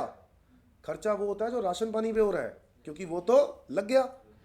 बट जो ये चीज़ें हैं ये कल को बिकेंगी तो पैसे कुछ ना कुछ दे जाएंगे। प्रॉपर्टी खरीद ली पेरेंट्स ने तुम्हारे, और ये खर्चा हो गया, खर्चा हो गया। खर्चा नहीं है ये, एसेट। उनको नहीं पता तो क्लियर करो, पापा मम्मी कुछ नहीं होता, एसेट है बेचेंगे तो वापस पैसे आ जाएंगे, क्या ही दिक्कत है? हैं? बेच देते। बात समझ में आएगी? तो बताओ, एसी मेरा यूज करता हूं, तो अब वो यूजेज को कैसे रिकॉर्ड करते हैं? यूजेज को रिकॉर्ड करते हैं डेप्रिसिएशन के नाम से। तो मैंने खर्च कर दिया एक साथ, बट मेरे को ना एसी के मालिक ने, जिससे मैंने एसी खरीदा था, उसने मुझे बोला कि भाई साहब इसको 5 साल चला पाओगे, 5 साल कोई दिक्कत नहीं आएगी। तो मैंने इसकी लाइफ कितनी बांट दी, 5 साल। तो मैं 50,000 रुपये के एसी को 5 सालों में बांट रहा हूँ। बताओ हर साल का खर्चा कितना, 10,000। तुम बोलोगे सर 10,000 खर्च तो ही ना हो गए, खर्च हो गए। क्या मैं इसको पूरे साल यूज कर रहा हूँ? तो uses is itself an expense. Asset को यूज करना इज एक्सपेंस। मुझे एक बात बताओ, तुम कहोगे सर अगर एसी मैं खरीदा ना होता तो मैं फिर एसी किराए पर लेके आता, किराए पे लेके आता तो वो मेरा खर्चा होता कि नहीं? मेरा खर्चा होता, फिर वो मेरा एसेट नहीं होता। चाहिए तो है मुझे। मेरी बात समझ में आ रही है? लॉजिक थोड़े थोड़े क्लियर हो रहे हैं, थोड़े टच हो रहे हैं लॉजिक। हाँ बताओ, डेप्रीसिएशन क्या है? डेप्रीसिएशन जल्दी जल्दी बताओ। डेप्रीसिएशन एक एक्सपेंस है। क्या है? एक्सपेंस। तो इन एसेट्स को खर्चा नहीं बोलेंगे, बट एसेट का डेप्रीसिएशन को एक्सपेंस बोलेंगे। और तुम बोलोगे सर वो देते थोड़ी ना, वो दे चुके हो, वो तुम दे चुके हो। अब तो हम उसको खर्चों में ईयरली दिखा रहे हैं। अकाउंटिंग यही है। अकाउंटिंग कहता है एक्रूअल। तुम कहोगे सर एसी तो 50,000 रुपये का एक ही साल खरीद लिया, बट उसकी यूजेज क्योंकि आने वाले सालों में करनी है, तो हमें यूज के हिसाब से उसको खर्चा रिकॉर्ड करना चाहिए। ये नहीं है कि एक साल। अब सोचो एक बिजनेसमैन, ऐसे तुम्हें अच्छा लगेगा, एक बिजनेसमैन पहले साल में 20 लाख के एसेट खरीद रहा है, फिक्स एसेट। तुमने कहा सारा खर्चों में दिखा दो, लो जी ये रहा एक्सपेंस, ये रहा इनकम। अब मैंने खर्चों में दिखा दिया। खर्चों में दिखाऊंगा तो पहले साल में तो क्या आएगा बताओ? नेट लॉस ही आएगा। एक्सपेंस यहां पे आएगा नेट लॉस। बोलो हाँ या ना? नेट लॉस ही आएगा कि नहीं? एक्सपेंसेस इतने और 3 लाख की इनकम, तो कितने रुपए का लॉस आ रहा है? बट अगर मैं अकाउंटिंग तरीके से करूं तो इसके ऊपर क्या क्लेम करूंगा? सिर्फ फिक्स एसेट्स का डेप्रीसिएशन। क्या क्लेम करूंगा? क्योंकि मैं अगले साल भी, अच्छा अगले साल क्या होगा बताए? अगले साल क्या होगा? जब तुम पहले साल में इसको खर्चा दिखा दोगे तो अगले साल खर्चा दिखाओगे ना? दिखाने की वजह से जो भी इनकम होगी वो सारी की सारी तुम्हारी इनकम बन जाएगी। तो कोई ऐसी कंपनी में इन्वेस्ट करना चाहेगा जहां में पहले साल 17 लाख का लॉस है, अगले साल 3 लाख का प्रॉफिट है, फिर थर्ड ईयर में फिर 50 लाख के एसेट खरीद लिए, कितने के? और बहुत बड़ा घाटा। और फिर उसके अगले साल क्योंकि कोई खर्चा नहीं हुआ, कोई एसेट नहीं खरीदे, तो सारी इनकम ही इनकम। अरे ये कैसी कंपनी है भाई? कभी प्रॉफिट बहुत ज्यादा। प्रॉब्लम इनके तरीके में है। अगर मैं इस पे डेप्रीसिएशन लगाता तो बताओ मेरा खर्चा 20 लाख होता? नहीं, कितना होता? तो क्या 1 लाख का प्रॉफिट आ रहा होता? तुम कहते हैं अरे 1 लाख का प्रॉफिट हो रहा है भाई, वो तेरे 18 लाख रुपए जो बचे हुए हैं फिक्स एसेट है, वो एसेट है, बैलेंस शीट में जाएगा। कहाँ जाएगा? अब बताओ अगले साल भी अगर मैं कह रहा हूं एसएलएम मेथड है तो यहां पर भी क्या लगाता? 2 लाख का डेप्रिसिएशन, अभी भी प्रॉफिट कितने का आता? तो क्या आपको ऐसी कंपनी अच्छी लगेगी जहां पे प्रॉफिट सिमेट्री में आ रहा है, या फिर उसको लग रहा है कि प्रॉफिट ग्रोथ हो रही है या सिमेट्री में आ रहा है? एटलीस्ट स्टेबल तो है, ऐसा तो नहीं बहुत बड़ा घाटा बहुत बड़ा प्रॉफिट। मेरी बात समझ में आ रही है? इसी रीजन से हम एसेट का हमेशा, फिक्स एसेट का हमेशा डेप्रिसिएशन रिकॉर्ड करते हैं। क्या रिकॉर्ड करते हैं? क्योंकि उसको हम आने वाले सालों में भी यूज करेंगे। डन। और बच्चों डेप्रिसिएशन को हम खर्चा मानते हैं। खर्चा है, इंक्रीज होगा तो डेबिट, डिक्रीज होगा तो क्रेडिट। मुझे बताओ एसेट की वैल्यू डेप्रिशिएट हो गई, मशीनरी डेप्रिशिएट हो गई, एंट्री बताओ। मशीनरी डेप्रिशिएट हो गई, एंट्री बताओ। बता कुछ भी बोल यार, कोई बात नहीं। Depreciation to PNL. हाँ, डेप्रिसिएशन टू मशीन। क्यों? पीएनएल में भी जाएगा, पीएनएल में भी जाएगा, उसने सही बोला है, बट पीएनएल की एंट्री उसने उल्टी बोल दी है। डेप्रिसिएशन टू मशीन तो ठीक है, बट डेप्रिसिएशन को जब पीएनएल में लेके जाओगे तो पीएनएल टू डेप्रिसिएशन करना होगा। अभी पहले ये बताओ कि तुमने जो किया डेप्रिसिएशन टू मशीन, वो क्यों बोला? अच्छा बेटा, रीजन देखना ना हमें। डेप्रिसिएशन क्या है? हमारा खर्चा। खर्चा है तो देखो क्या रूल कहता है। मशीन क्या है? हमारा एसेट। क्या मशीन की वैल्यू कम हो रही है? हो रही है नहीं हो रही? हो रही है तो क्या करेंगे? देखो ऐसे पढ़ना है भाई रूल। कभी दिमाग लगाया ऐसे? अब ऐसे तो कभी नहीं पढ़ा हमने नहीं पढ़ा, जरूरत ही नहीं पड़ी तुम्हें, और अब पढ़ना पड़ेगा। क्योंकि अगर मैं आपके साथ एक कुछ बहुत टफ एंट्रीज निकाल दूं और सामने ले आऊं तो शायद आप वो एंट्रीज उस रट्टेबाजी से नहीं कर पाओगे। मैं बहुत सारी चीजें बोल सकता हूं इसके अंदर, बहुत सारी चीजें आगे पढ़ोगे भी आप। तो आपको लॉजिक नहीं पता तो लॉजिक क्लियर रखो। सारी चीज़ें इन पांचों रूल से ही होनी है, और जब मैं आपसे कोई सवाल करूं तो आपको पांचों रूल वाला लॉजिक ही लगाना है। चलो एक दो सवाल और पूछता हूं। गुड्स परचेज किए उधार पर क्या एंट्री होती है? किससे करें हम, कोई बंदा उधार पे खरीदे, किसी से भी करे हो। Purchase account debit to bank account, जो भी purchase account debit to vendor. Vendor, ठीक है, वेंडर भी, वेंडर मतलब जो सेल कर रहा है। तो क्रेडिटर हमारे लिए क्या हो गया? वो क्रेडिटर, हाँ या ना? Purchase account debit to creditor, मानते हो ये बात? क्यों? अब ये इसको बोलने दो, हाँ क्यों?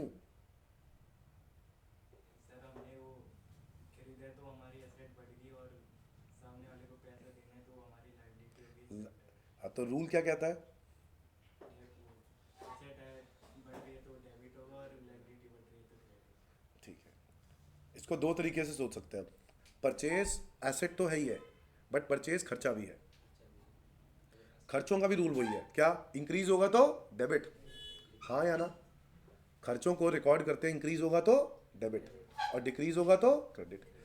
तो बात बिल्कुल सही बोली है। तो ये रूल आपको याद रखना है। अब आपको जब भी कोई दिमाग लगाना है रूल के हिसाब से लगाना है। समझ में आया? चलो एक दो और क्वेश्चन पूछता हूँ।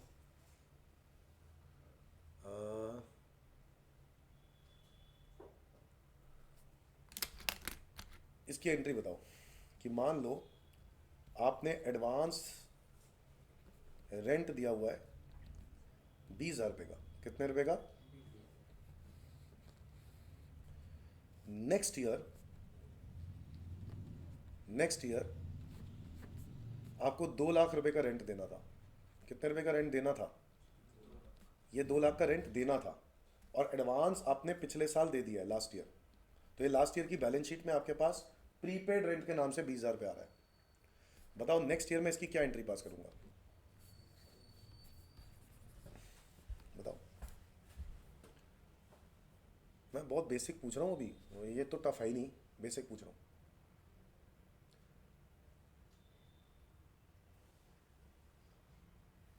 Rent account debit to cash to prepaid.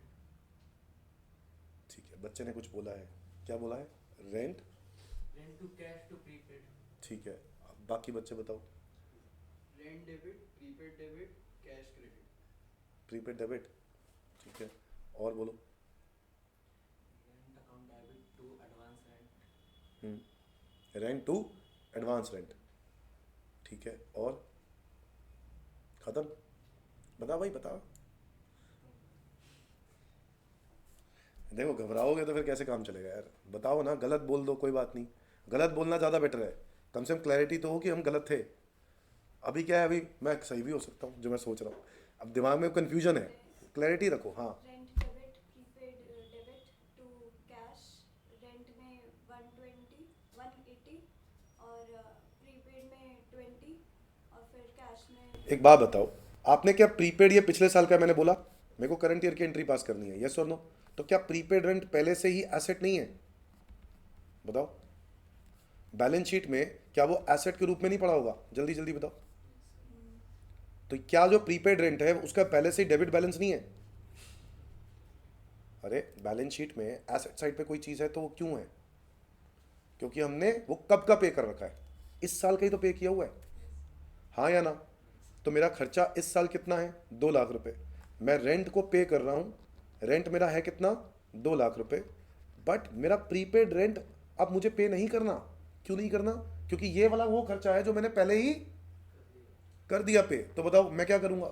Rent to prepaid rent, क्या करूंगा? रेंट डेबिट, खर्चा कितना है बताओ?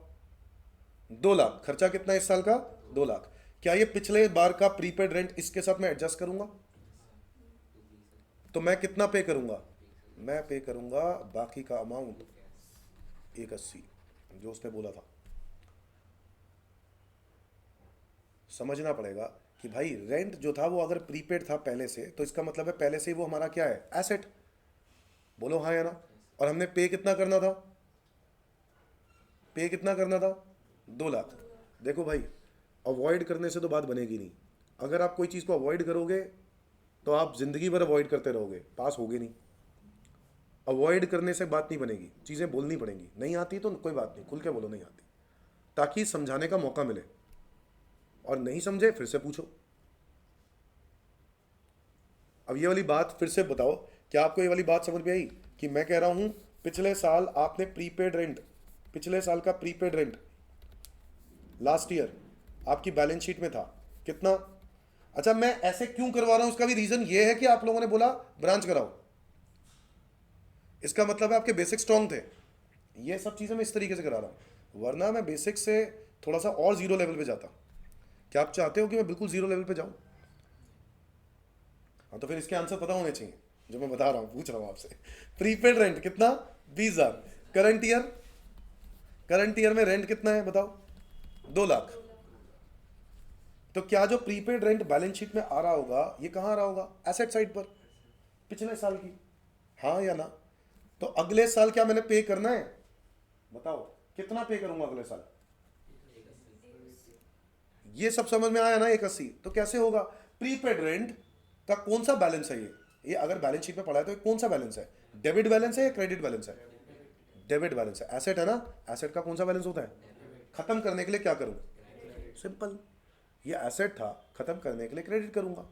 बोलो हाँ या ना? और रेंट कितने का खर्चा? खर्चों को क्या करते हैं? डेबिट। तो रेंट कितने का खर्चा? कितना पहले से ही दे दिया? Prepaid rent 20,000। तो कितना और देंगे? क्या ये बात समझ में आ गई?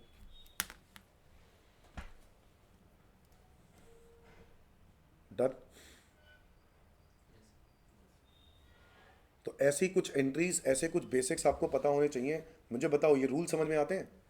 बताओ, रूल समझ में आते हैं? रूल्स लगा रहे हैं कि नहीं लगा रहे हैं? देखो क्या रूल हमने लगाया। रेंट खर्चा है तो 2 लाख रुपए से डेबिट कर दिया। प्रीपेड एक्सपेंस एक एसेट है, बट वो एसेट क्या हो रहा है? कम। कम कैसे हो रहा है? क्योंकि वो कब का एसेट है बताओ?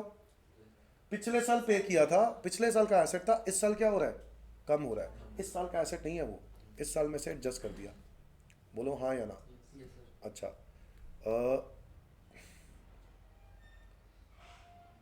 लिखो, एक एग्जांपल लिखो। एक काम करते हैं, फाइनली एक क्वेश्चन कराता हूँ जिसके अंदर आपको मैं कुछ क्वेश्चंस देता हूँ, आप लोग वो एंट्री करो, ठीक है? जनरल एंट्रीज, रूल्स को इस्तेमाल करके, ठीक है? जो मैंने रूल्स बोले, ठीक है? अपना रूल पे दिमाग चलाना, ठीक है? गलत हुआ कोई बात नहीं, बट एटलीस्ट रूल पे दिमाग चलाना, ताकि हम लोग समझ सकें कि कहाँ गलतियाँ हम कर रहे हैं। Write down, generalized the following.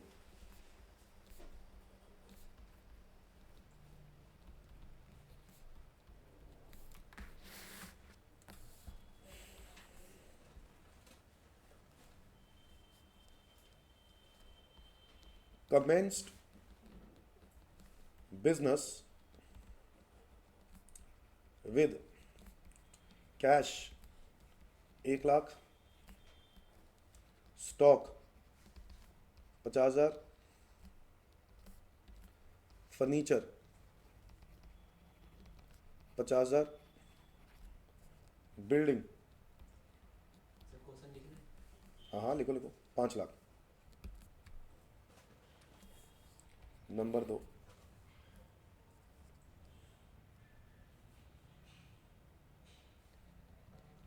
Goods purchased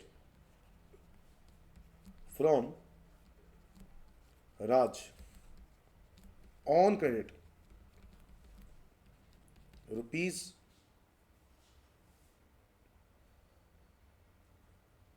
75,000।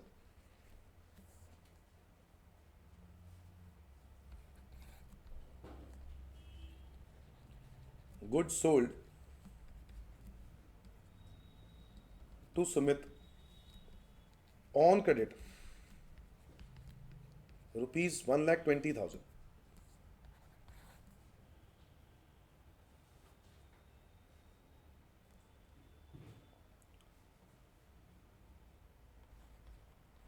Amount paid to Raj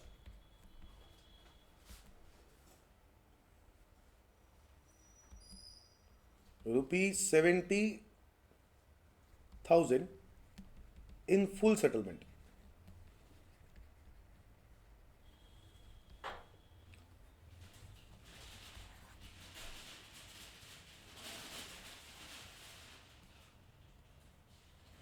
Sumit becomes insolvent and only 75 paisa in a rupee was recovered.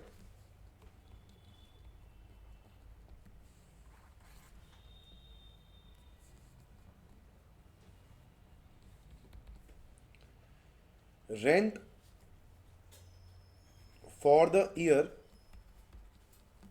was rupees 80,000 and paid rupees 25,000 only.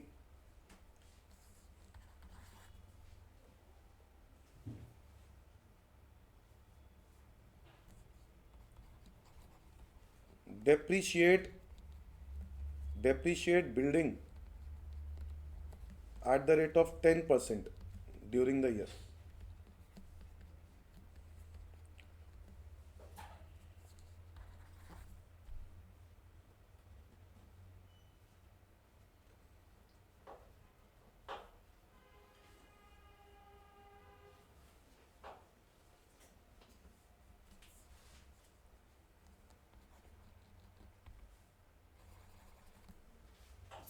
Received advance interest of rupees 7,000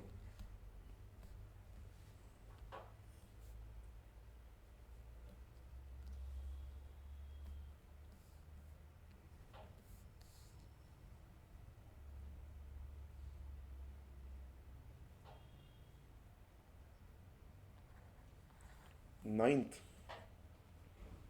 अच्छा, ये मैं यहाँ लिख देता हूँ. Interest total received, यहाँ लिख दो टोटल रिसीव्ड 10,000. टोटल रिसीव कितना हुआ? 10,000, जिसमें से 7,000 क्या है?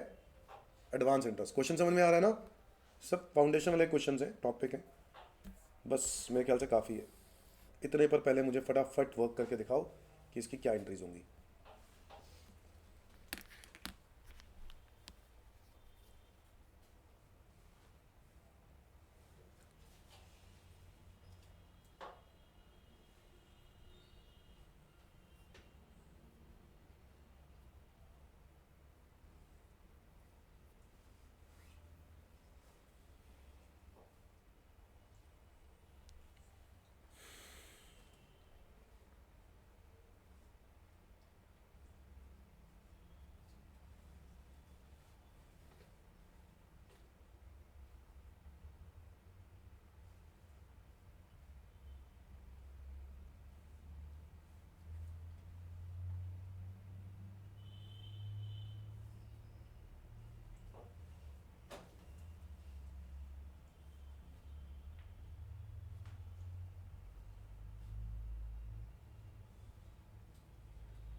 एक दूसरे का देखना मत, क्योंकि अगर आज देखा तो जिंदगी भर देखना पड़ेगा.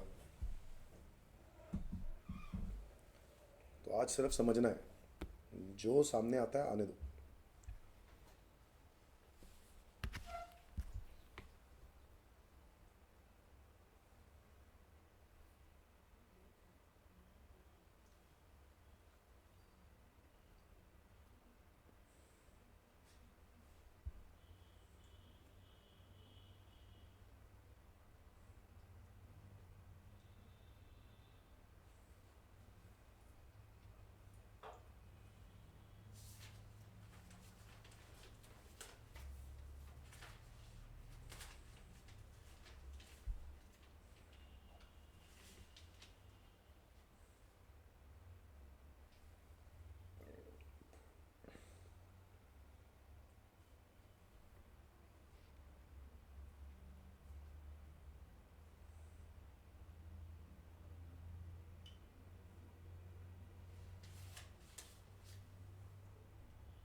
साथ साथ डिस्कस कर लूँ क्योंकि टाइम हमारे पास कम है। तो मैं स्टार्ट कर रहा हूँ। सबसे पहले आपने पहला क्वेश्चन किया, फर्स्ट पार्ट क्या क्या एंट्री बताओ। Cash account debit, furniture account debit, stock account debit to building account. To building account, building भी तो डेबिट होगा ना बेटा। ये सब चीज़ें हैं। आप देखो comments, business with cash, stock, furniture, building, ये सबसे बिजनेस स्टार्ट किया आपने। यानी ये सब अगर बिजनेस में पैसे डाले हैं, बिजनेस में पैसे के साथ साथ क्या डाला है, स्टॉक डाला है, फर्नीचर डाला है, बिल्डिंग डाली है, तो क्या एंट्री होगी बताओ। ये सारे एसेट्स बढ़ जाएंगे, क्या एंट्री होगी। कैश अकाउंट डेबिट कितने रुपए से, 1 लाख। और स्टॉक डेबिट कितने रुपए से, 50,000। और फर्नीचर डेबिट कितने रुपए से, 50,000 से। मतलब ये सब आप घर से लेके आए हो। और बिल्डिंग का पैसा भी आप घर से लेके आए हो, तो बिल्डिंग अकाउंट डेबिट। तो बिजनेस में बिल्डिंग बढ़ गई कितने रुपए से, 2 कैपिटल।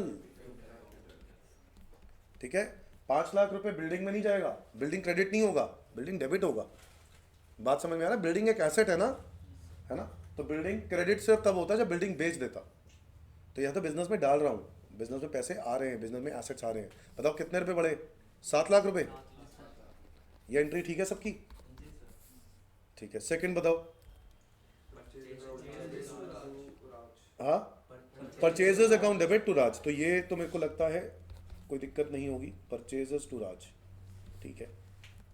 कितने रुपए से, 75,000, बहुत बढ़िया। थर्ड बताओ। सुमित को गुड्स उधार पर बेच दिए, क्या करोगे। सुमित मेरा क्या बन जाएगा, डेटर। डेटर हो जाएगा तो डेबिट करेंगे, एसेट है। 2 सेल्स, सेल्स क्या है मेरी, रेवेन्यू। रेवेन्यू इंक्रीज होगा तो क्रेडिट, है ना। ऐसे ही परचेज खर्चा था, खर्चा है डेबिट। राज लायबिलिटी है, तो लायबिलिटी इंक्रीज हो रही है तो क्रेडिट है कि नहीं, रूल लगाना है। तो सुमित टू सेल्स कितने रुपए से, 1,20,000,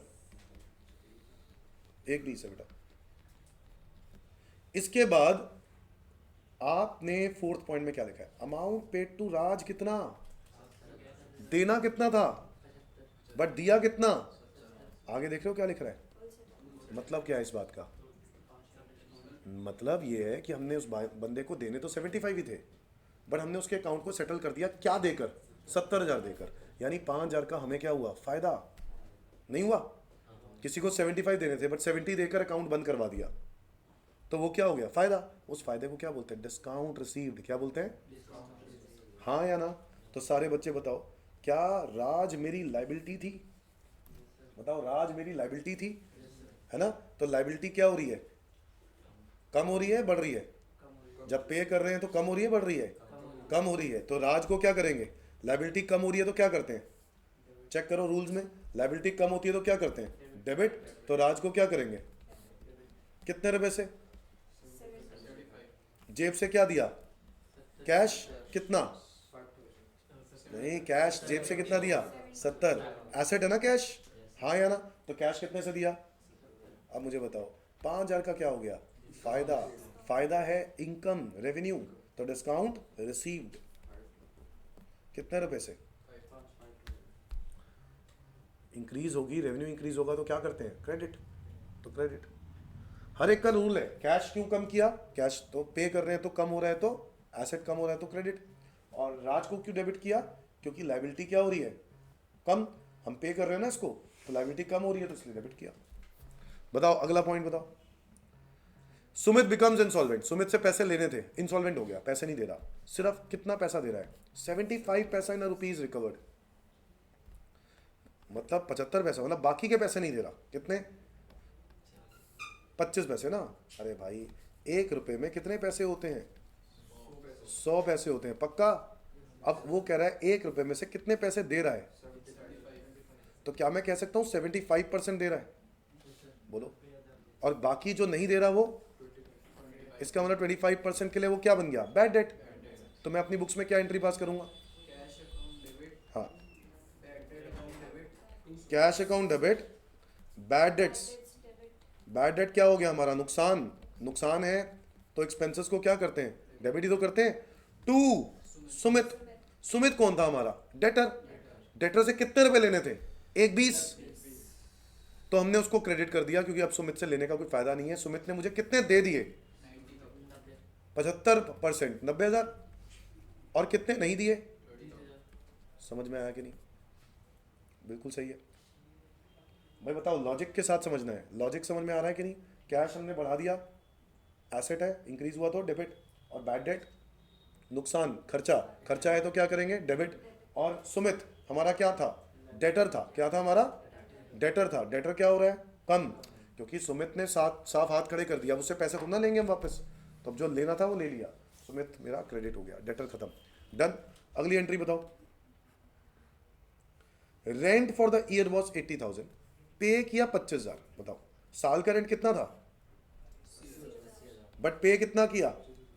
तो खर्चा कितना दिखाऊंगा? खर्चा मैं 80,000 ही दिखाऊंगा, तो 80,000 से ही डेबिट करूंगा। अब तुम बोलोगे सर बट पे तो कैश 25 गया ना। हाँ तो ठीक है, 25,000 कैश, और जो नहीं दिया वो बन जाएगा आउटस्टैंडिंग रेंट के नाम से लाइबिलिटी। लाइबिलिटी इंक्रीज होगी तो क्या करते हैं? क्रेडिट। हाँ या ना? समझ में आया? सबने कर लिया थे? बहुत बढ़िया। आगे बताओ। डेप्रीशिएट बिल्डिंग कितना? 10%। अब बताओ बिल्डिंग की वैल्यू दी हुई है, कितनी दी हुई है? 5 लाख। 5 लाख का 10%। डेप्रीसिएशन क्या है? खर्चा। खर्चा है तो क्या करेंगे? डेबिट। बोलो हाँ या ना? डेप्रीसिएशन खर्चा है, खर्चा को क्या करेंगे? डेबिट। और बिल्डिंग की वैल्यू क्या हो रही है? कम, तो टू बिल्डिंग। 10% निकाल दो 5 लाख का, कितना हो गया? ये भी क्लियर है? इसमें कोई डाउट है? बिल्डिंग एसेट क्या हो रहा है? कम, और डेप्रीसिएशन एक एक्सपेंस है इसलिए क्या कर रहे हैं? डेबिट। डन। अगला बताओ। रिसीव एडवांस इंटरेस्ट कितना? और इंटरेस्ट टोटल इनकम कितनी है? टोटल रिसीव कितना हुआ है? 10,000। मतलब इस साल में टोटल 10,000 मिला है, जिसमें से 7,000 कब का है? अगले साल का। तो ये क्या है? ये क्या है? बताया था ये लाइबिलिटी। लाइबिलिटी है। क्या है ये? हमारी लाइबिलिटी है। तो लाइबिलिटी है, और ये 10,000 रुपये हमारे हाथ में कैश आ गया, तो एंट्री क्या पास करेंगे? Cash account debit. कितने रुपए से? 10,000। बट हमारी इनकम कितनी होगी? To interest. आप ऐसे ना ऐसे करो, इंटरेस्ट इनकम लिखो, कितनी? 10,000 पूरी, और फिर इसके बाद एक और एंट्री पास करो। क्या? Interest income debit to advance interest. कितने रुपए से? 7,000। इसकी वैसे एक एंट्री भी हो सकती थी, और वो एक एंट्री क्या हो सकती थी? Cash debit to interest to advance interest. ठीक है? कैश में कितना? 10,000, और इंटरेस्ट कितना? इनकम कितनी है हमारी इस साल की? 3,000, और एडवांस इंटरेस्ट कितना है? ये हमारी क्या बन गई? Liability. Is that clear? So increase in interest income, अगर हमारे पास एडवांस इंटरेस्ट आ रहा है तो एडवांस इंटरेस्ट एक लाइबिलिटी है, इंक्रीज होगी तो क्या करेंगे? क्रेडिट। तो ये क्रेडिट किया, और इंटरेस्ट इनकम हमारी कितनी इनकम है? 3,000। बोलो हाँ या ना? भाई 10,000 रुपये का एडवांस, 10,000 रुपये का इंटरेस्ट आया, जिसमें से 7,000 क्या है? 7,000 क्या है? क्वेश्चन पढ़ो। 7,000 है एडवांस, तो 3,000 क्या है? 3,000 इस साल का होगा। हाँ या ना?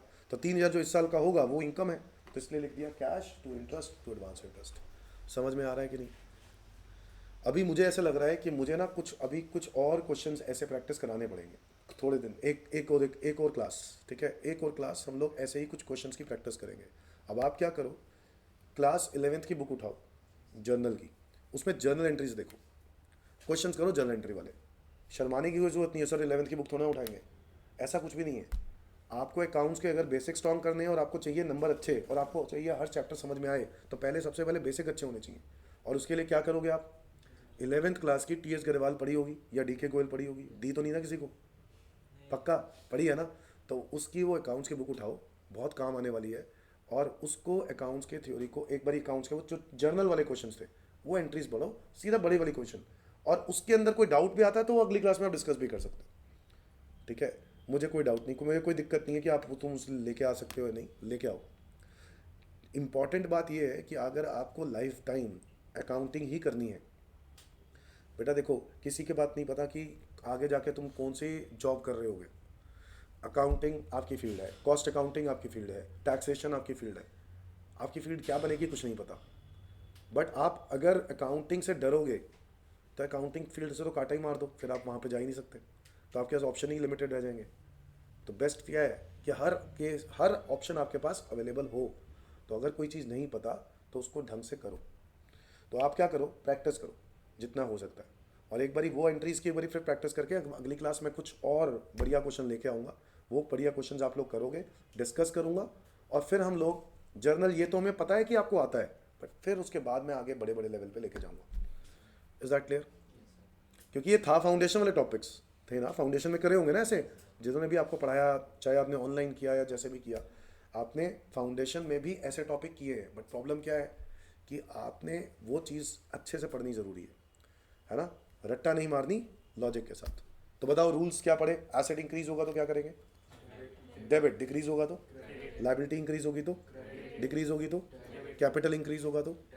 हाँ, क्रेडिट। डिक्रीज होगा तो? रेवेन्यू इंक्रीज होगा तो? डिक्रीज होगा तो? एक्सपेंस इंक्रीज होगा तो? डिक्रीज होगा तो? That's it.